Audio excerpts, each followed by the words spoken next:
পরবর্তী প্রশ্ন ঢাকা থেকে এক বোন পাঠিয়েছেন মাইমুনা তাবাসসুম। তার একটি প্রশ্ন আছে। তিনি জানতে চেয়েছেন নামাজে নিয়ত করা আবশ্যক কিনা, যদি কেউ নামাজে ভুলে নিয়ত না করে তাহলে কি নামাজ বাতিল হয়ে যাবে কিনা।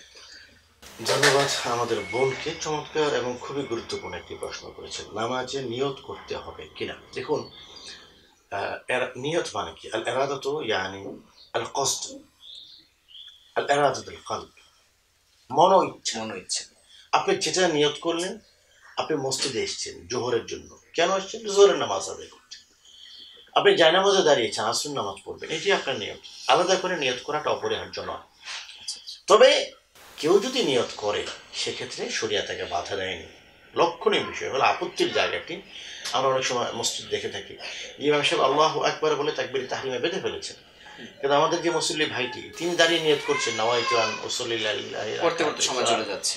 তার মানে ওনার সে নিয়ত করতে করতে ইমাম প্রায় রুকুতে চলে যাচ্ছে। এটি শরীয়তে সম্পূর্ণভাবে নিষেধ এবং অপছন্দনীয় দৃষ্টিকটু।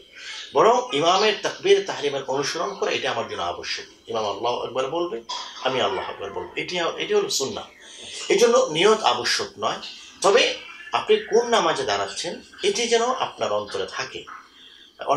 আমাকে অনেকে যে কথা বলেছেন যে হুজুর আমরা হয়তো আসরে দাঁড়ানোর পর মনে হলো যে এটি আসর পড়ছি না জোহর পড়ছি। যদি কারো এরকম হয় সেক্ষেত্রে আমরা বলি আপনি জায়নামাজে দাঁড়িয়ে আপনার কনসেন্ট্রেশনটাকে, মনোযোগটাকে আপনি স্থির করুন। আপনি কি করতে যাচ্ছেন একবার এমন যেন না হয় যে আপনি আল্লাহ আকবার বলে দাঁড়িয়ে গেছেন, পরে নিয়ত করছেন যে ও আমি তো জোহর পড়তে।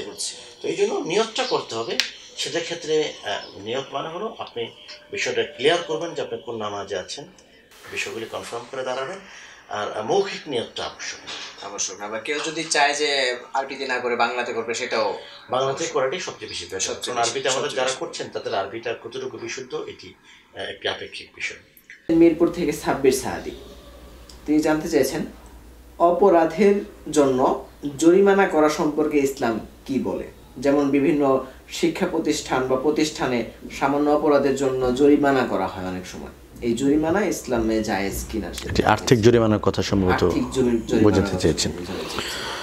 জাযাকাল্লাহ। আপনাকে আলহামদুলিল্লাহ রাব্বিল আলামিন ওয়া সলাতু ওয়াস সালামু আলা সাইয়্যিদিল আমবিয়া ওয়াল মুরসালিন ওয়া আলা আলিহি ওয়া আসহাবিহি আজমাইন ওয়া মান তাবিআহুম বিইহসানিন ইলা ইয়াউমিদ্দিন। আল্লাহুম্মা আলহিমনা রুশদানা ওয়া আইযনা মিন শুরুরি আনফুসিনা সুবহানাকা লা ইলমা লানা ইল্লা মা আল্লামতানা ইন্নাকা আনতাল আলিমুল হাকিম। আলহামদুলিল্লাহ, জুমার দিনের চিঠি একটি চমৎকার আয়োজন। জুমার দিনে দর্শকরা নানান প্রশ্ন পাঠাচ্ছেন, তারা জানতে চান, তাদের কথাগুলি তারা আমাদের কাছে উপস্থাপন করেন, সেই কথাগুলির কুরআন ও সুন্নাহর আলোকে কি ব্যাখ্যা এটি জানতে চান। তো প্রথমে এই ভাইকে ধন্যবাদ জানাচ্ছি যে তিনি জুমার দিনের চিঠির যে আলোকিত কাফেলা এর সঙ্গে তিনিও যুক্ত হয়েছেন। তাকে প্রশ্ন করার কারণে এবং তার প্রশ্নের উত্তর প্রদানের প্রচেষ্টা করার কারণে রব্বুল আলামিন আমাদের সবাইকে ক্ষমা করেন এবং মাফ করে দিয়ে দিন ও ইসলামের জন্য কবুল করেন, আল্লাহুম্মা আমিন। যে প্রশ্নটি তিনি করেছেন যে আর্থিক জরিমানা কোনো প্রতিষ্ঠান করতে পারে কিনা, আমি শরিয়ার কথাটি আপনাকে বলছি। আয-যুলমু যুলমাতু ইয়াউমুল কিয়ামা, পৃথিবীর কোনো জুলুম উচিত নয়। রাসূল বলেছেন এই জুলুম এটি কিয়ামতের দিন অনেক বড় অন্ধকার হিসেবে প্রকাশিত হবে। আপনি আমার উপর কখন জরিমানা করতে পারেন? যখন এই জরিমানার পেছনে যিনি জরিমানা প্রদান করছেন তার সন্তুষ্টি থাকবে। একটি স্কুলে জরিমানা হুট করে চাপিয়ে দেওয়া এটা শরিয়া সমর্থন করে না। যে তুমি অফিসে একটি হঠাৎ করে বলা হলো যে কালকে তুমি আসোনি, তোমার চাকরি থেকে বেতন কাটা হবে, তোমার বেতন থেকে কাটা হবে, বা তুমি 1 ঘন্টা লেট করে এসেছো, লেট ফি কাটা হবে। শরিয়া এটাকে এভাবে সমর্থন করে না, কারণ এটিও এক প্রকার জুলুম। তাহলে কি করতে হবে?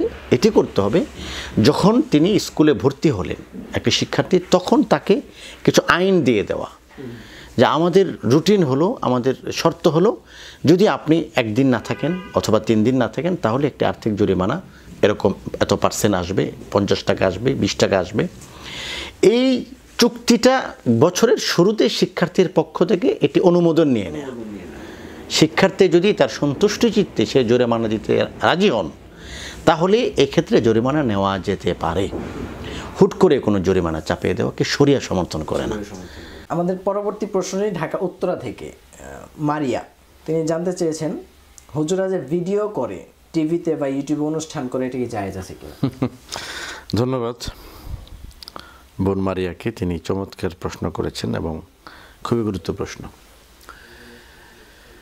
তাসভির সম্পর্কে ওলামায়ে কেরামের একাধিক মত আছে, বিশেষ করে আল ফিকহুল জাদিদ অথবা আধুনিক যে মাসআলা মাসাইল নিয়ে যারা কাজ করছেন, গবেষণা করছেন, অধিকাংশ ওলামায়ে কেরাম এই বিষয়ে একমত যে ভিডিও জায়েজ। কারণ ভিডিও তাসভির নয়, এটি ছবি নয়, ছবি হলো প্রতিকৃতি অঙ্কন করা। তো ভিডিওটা তো আপনি আমাকে সামনে থেকে দেখলে, একজন দর্শক যদি আজকে এখানে বসে থাকতেন, তিনি আমাদের আলোচনা যেভাবে দেখতেন, একই জিনিসটি তারা মনিটরে দেখতে পাচ্ছেন, ক্যামেরায় দেখতে পাচ্ছেন, মোবাইলে দেখতে পাচ্ছেন, টেলিভিশনে দেখতে পাচ্ছেন। এক্ষেত্রে ওলামায়ে কেরাম, অধিকাংশ ওলামায়ে কেরামের অভিমত হলো ভিডিও জায়েজ। ছবি জায়েজ কিনা, ছবির ক্ষেত্রে মূল কথা হলো প্রয়োজনীয় সকল ছবি জায়েজ, প্রয়োজন নেই এমন সকল ছবি না জায়েজ, এটি হলো একটা বিষয়। 2 নম্বর হলো যেই জিনিস সাধারণ চোখে হারাম, সেই জিনিস ক্যামেরার চোখেও হারাম। একজন বেগানা নারী সাধারণভাবে দেখা এটা হারাম, একজন বেগানা নারী ক্যামেরার চোখে দেখাও হারাম। নিষিদ্ধ দৃশ্য সামনাসামনি সরাসরি দেখাও হারাম, নিষিদ্ধ দৃশ্য ক্যামেরা, মোবাইল, টেলিভিশন সব কিছুতে হারাম। সুতরাং আমাকে লক্ষ্য করতে হবে আমি কি দেখছি, যেটা দেখছি সেটা যদি বাইরে হালাল হয়ে থাকে তাহলে ক্যামেরার ভিতরেও হালাল, আর যেটা দেখছি সেটা যদি বাইরে হারাম হয়ে থাকে ক্যামেরার ভিতরে হারাম। তবে অযথা ছবি তোলা এটা শরিয়া সমর্থন করে না, কেবলই মাত্র প্রয়োজনের জন্য, এই আলামের জন্য। আলাম মানে হলো সংবাদ প্রচার করার জন্য, তথ্য শেয়ার করার জন্য, সেক্ষেত্রে কোনো কোনো ওলামায়ে কেরাম এটাকে জায়েজ বলেছেন। এছাড়াও আপনি আরও খুব ভালোভাবে স্পষ্টভাবে জানতে পারেন, আমাদের একটি প্রোগ্রাম আছে আলেম কেন মিডিয়ায়, আপনি আই বাটনে ক্লিক করে সেই প্রোগ্রামটি দেখে নিতে পারেন, সেখানে বিস্তারিত এই সম্পর্কে আলোচনা করা হয়েছে। প্রশ্ন করেছেন দোহার থেকে তাহমিনা বেগম, তিনি জানতে চেয়েছেন কোথাও যাওয়ার সময় নামাজের সময় ঘনিয়ে আসলে আজানের আগে নামাজ পড়া যাবে কিনা? আজান হয়নি এই মুহূর্তে আর কি, হয়তো সফরে যাওয়ার সময় ঘনিয়ে আসছে, তখন নামাজ পড়া যাবে? আলহামদুলিল্লাহ রাব্বিল আলামিন ওয়াসসালাতু ওয়াসসালামু আলা সাইয়্যিদিল আমবিয়া ওয়াল মুরসালিন ওয়া আলা আলিহি ওয়া আসহাবিহি আজমাইন ওয়া মান তাবিআহুম বিইহসানিন ইলা ইয়াউমিদ্দিন। اللهم ألهمنا رشدنا وأعذنا من شرور أنفسنا سبحانك لا علم لنا إلا ما علمتنا إنك أنت العليم الحكيم أما بعد। আলহামদুলিল্লাহ, খুব চমৎকার প্রশ্ন। তার এই প্রশ্নের মাধ্যমে প্রমাণিত হয় যে তিনি নামাজের প্রতি আগ্রহী এবং ইসলামের অনুশাসনের প্রতি হৃদয় আগ্রহী।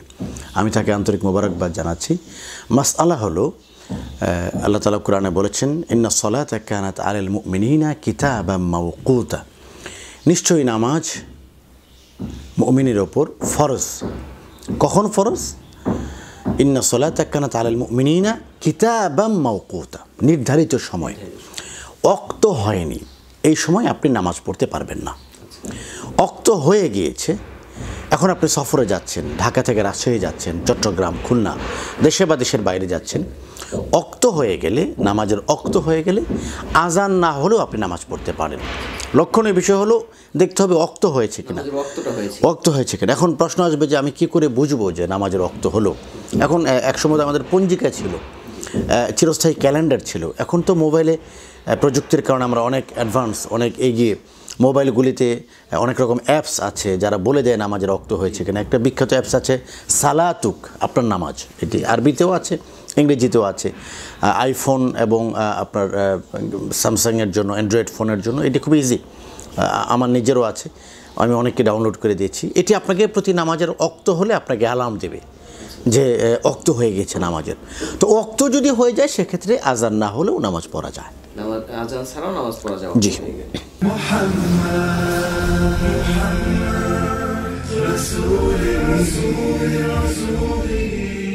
حبيبي